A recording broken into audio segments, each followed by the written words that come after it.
January 17th. It's not just another day on the calendar. It's not just another day of the year. It's the day. That will be the day. It will. Because I'm in the Inland Title Tournament.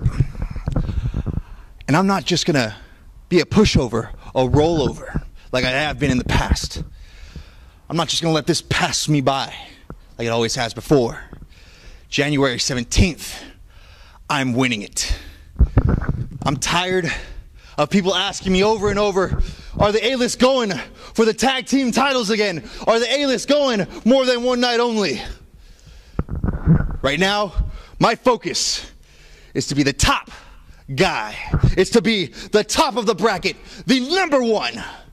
So January 17th, anyone else in that bracket, anyone else in this company, you better bring everything you've got.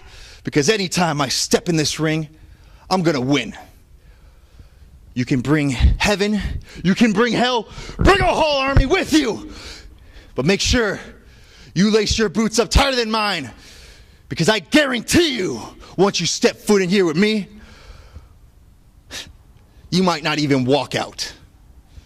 Because January 17th, it starts. Ready?